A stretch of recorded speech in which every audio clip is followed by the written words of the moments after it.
Otro programa más de sucesos en esta mañana, One TV, más TV, más color. Hoy nos acompaña Andrés Seminario, publicista, un permanente ensayista de los temas que tienen que ver con la comunicación. Siempre leo su columna. Y uno de los temas que me encantó de la semana pasada fue Cuando muere la verdad. Y cita él al Marqués de Sade, que decía que la ficción excita más que la verdad.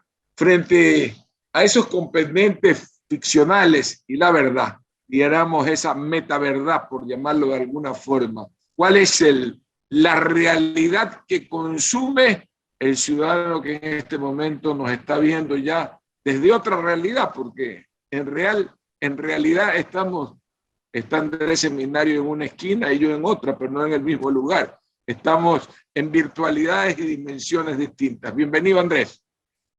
Don Ramón, qué gusto conversar con usted. Empezar el año con esta conversación sobre esa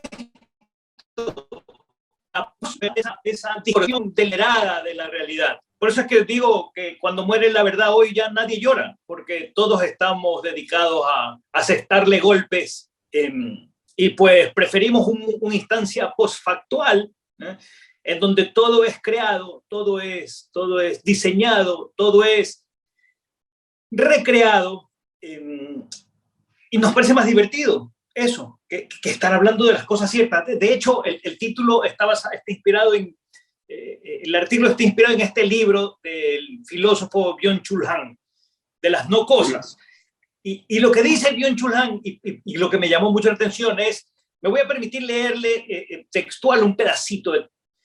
Él dice, hoy estamos en la transición de la era de las cosas a la era de las no cosas. No son las cosas, dice el filósofo, no son las cosas, sino la información lo que determina el mundo que vivimos. Y lo interesante de este análisis, Ramón, es que cuando él dice que la información es una no cosa, también dice, bueno, entonces, al ser no cosa, no es posible poseerla, no es posible comprarla, no es posible tenerla, no es posible guardarla, por lo tanto, deja de ser importante. Si algo que usted no puede acumular y guardar y atesorar o esconder para que nadie se la quite, y más bien quiere que todo el mundo la tenga, pues deja de ser importante, deja de tener valor, y al no tener valor, excepto por su capacidad de viralización, entonces estamos buscando herramientas que permitan que esa información sea súper viral. ¿Y cómo se logra ello? Pues apelando a las emociones. ¿Y a cuáles emociones? Emociones, sentimientos como el miedo o la ira, o el malestar, la vergüenza. Entonces, importa el sentimiento que genera la información. Ese libro al que mencionas, Andrés, lo leí viniendo de Europa, y una de las cosas que mantenía esa diferencia de la no cosa y la cosa. Hoy manifestaba en ese mismo libro el coreano de formación germana, manifestaba antes la foto tenía o contenía algo propio, luego ahora la foto se transformó en una acumulación de información, básicamente, información fácil de desechar, información fácil de multiplicar, a diferencia de la fotografía que se podía acumular porque no se podría del todo masificar sin perder algo de ella. Adelante con su reflexión. De hecho, sí, cita a Bartés, y esta anécdota de Bartés, en donde cuenta su experiencia con una fotografía de su madre.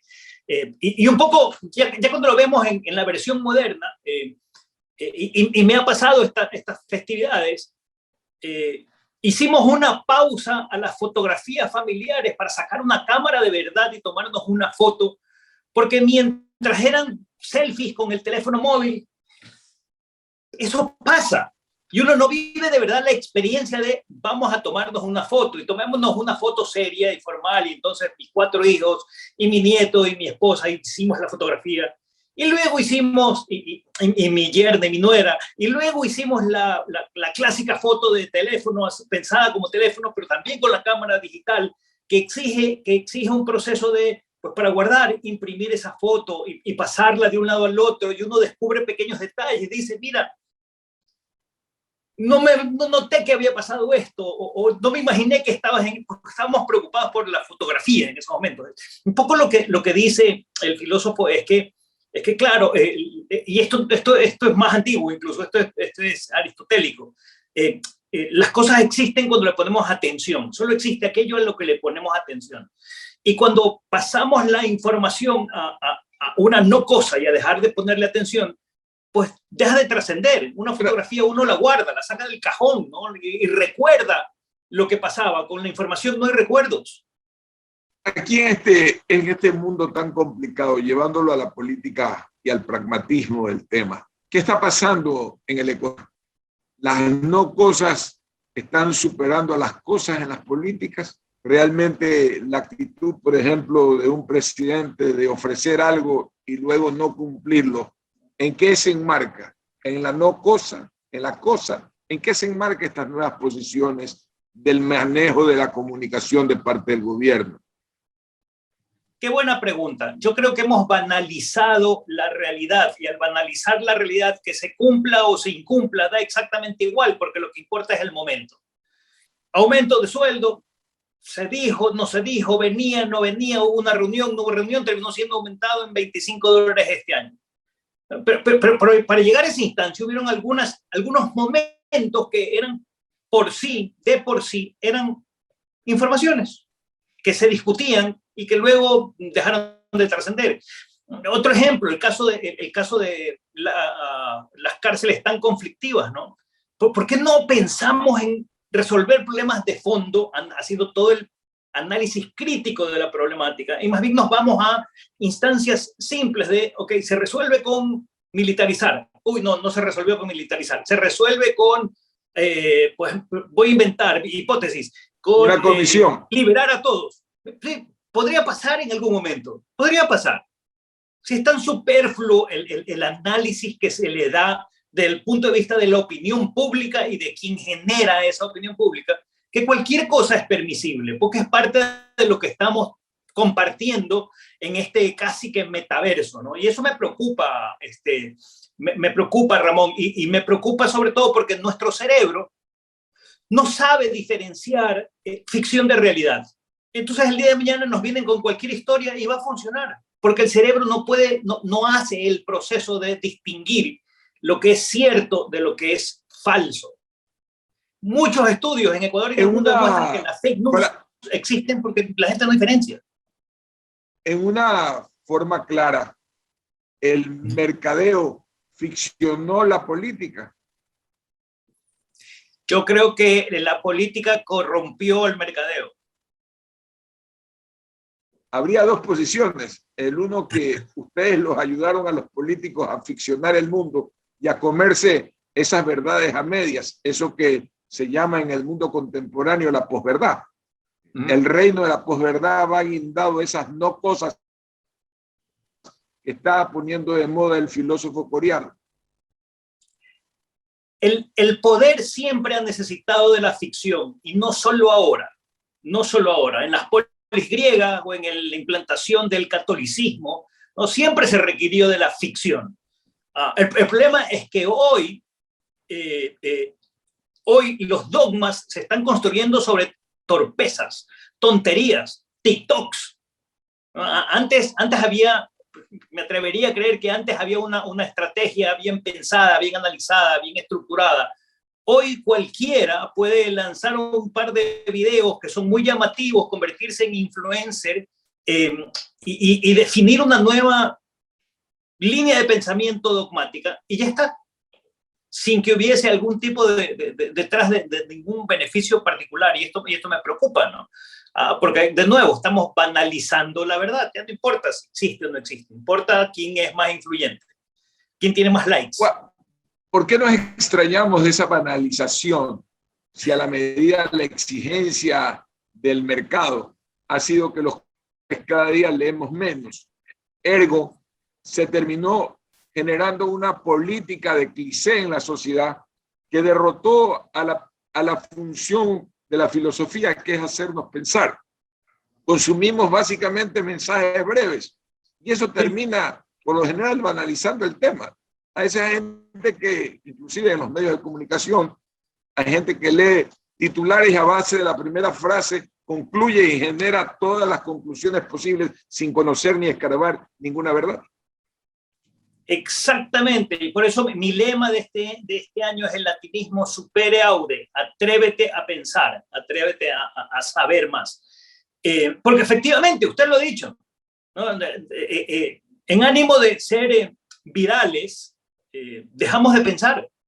Y entonces hacemos retweet o ponemos un like o hacemos alguna acción en una red social sin más objetivo que lograr seguidores, que lograr likes, que lograr que me busquen y que me sigan y luego comercializar mi imagen personal, ¿no?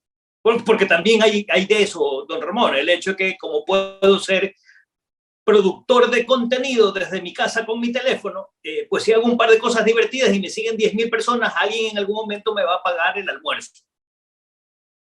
Pero más allá de eso, atreverse a pensar. ¿Cómo lograrlo en una sociedad, y me refiero a la ecuatoriana, donde las universidades no tienen estructuras elementales de pensamiento? Ninguna de las universidades, o muy raras, son las que están generando día a día pensamiento, o los cuerpos colegiados o intermedios de los arquitectos, de los abogados, están más concentrados en ganar las elecciones en función de la cancha de fútbol o la cancha de tenis o la piscina, que ganar las elecciones porque han hecho una propuesta urbana. Hemos racionalizado nuestra problemática. Simplemente enunciamos problemas, pero nunca racionalizamos nuestras realidades. Entonces, en ese cóctel, en una sociedad que no se atreve a pensar, porque no es de hoy, de hace mucho tiempo, los ecuatorianos no tenemos universidades, sobre todo en Guayaquil, universidades que realmente enseñen a manejar el pensamiento, sino a obtener títulos. Qué buena pregunta. Quiero empezar por regresar a Byung-Chul Han cuando él dice en este texto que uno de los problemas que la no cosa genera es que esta información, pues, entre otras cosas, lo que hace en el proceso de viralización es establecernos como aún más egoístas y en ese egoísmo olvidarnos del otro, ¿no? La otredad desaparece en la posverdad. No existe la otredad.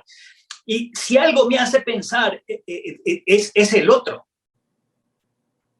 Porque debiera estar constantemente pensando en, a ver, lo que yo voy a hacer aquí y ahora, cómo afecta a las demás personas, cómo afecta al planeta, cómo afecta al gobierno, cómo afecta a mis conciudadanos, cómo afecta a mis vecinos. Pero cuando el planeta y los conciudadanos y los vecinos y las demás personas desaparecen, ¿para qué voy a pensar en ello? No, yo tengo que pensar cómo voy a ser más viral yo. Primer problema. El segundo problema, coincido totalmente, hay muy poca generación de pensamiento. Es que, claro, en este esquema yoísta, equivocadamente pensamos que las creencias son nuestra identidad. Y yo puedo creer en algo y usted puede creer en algo diferente y cada uno seguir en su esencia siendo las mismas personas, pero eso no nos convierte en enemigos ni nos convierte en insultadores profesionales amigos, para tratar de convencer al otro que está equivocado. Simplemente nos hacen dos personas que piensan diferente. Entonces hemos perdido esa capacidad de aceptar, de tolerar que haya alguien que piense un poquito o mucho distinto a mí, ¿no? Y lo convertimos todo en un conflicto de personas y no en un conflicto de ideas, ¿no? La gente inteligente habla y discute y conversa ideas y planes. La gente torpe se insulta entre ellas. La otra edad de la que usted habla me lleva a una de sus pasiones que parecía la mía, el mundo de la naturaleza. Y yo me pregunto en este tema, ¿cuánto ha caído la humanidad en una ignorancia ecológica en la cual muchos dirigentes, ministros, lo que hacen es tomarse una foto al lado del inicio de algo, pero realmente no se está viviendo esa otredad con la naturaleza, ese encuentro con la naturaleza? Muchas corporaciones internacionales pagan fortunas para que le den haciendo ese trabajo de responsabilidad social y que la veo muchas veces plasmada en una fotografía, quito la palabra fotografía, en un Twitter o en las redes sociales, pero que en el fondo no están entrando en el estrato más profundo o medio, ni siquiera medio del problema ecológico. ¿Cuál es su opinión sobre eso?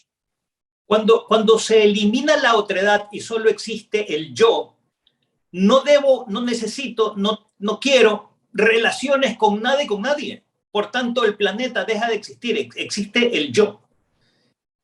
Entonces, claro, ahí encontramos que COP21, una cita de urgencia climática con medidas importantísimas porque el planeta nada más terminó siendo un evento de, como usted bien dice, fotografías, redes sociales, pero muchas deudas. Ecología de Twitter. Ecología de Twitter. Pasamos de la ecología del café a la ecología de las redes sociales, porque ya no tenemos tiempo tampoco para tomarnos un café. Esto es terrible, es terrible. No, estamos haciendo que desaparezca incluso el tiempo, este momento de espacio, de reflexión, de pensamiento, de lectura, de conversación, don Ramón. ¿No? Hemos matado la conversación, así como matamos la verdad, matamos la conversación. Cuando la verdad se llega a través de esta conversación. Para una reflexión, decía usted, el Marqués de Sade decía que la ficción excita más que la verdad. En esa marca, una sociedad que vive gozosa y gozando, no quiere reconocer la verdad.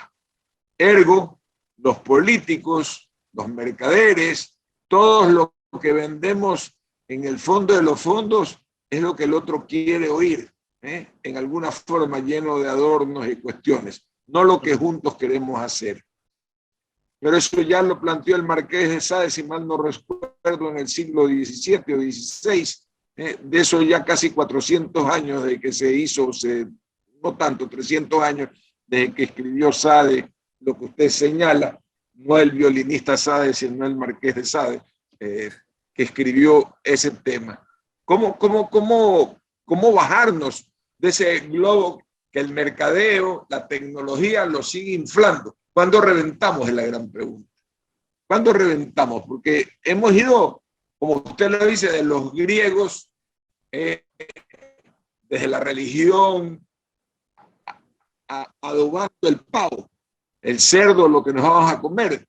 Pero ahora hay poco nutriente y poco condumio y demasiado adosamiento. ¿Cuál va a ser nuestra proyección en esa nueva realidad tan difusa? Porque vuelve difuso el objetivo del que quiere hablarse. Bueno, alguien decía que la peor manera de cambiar es que lo cambien.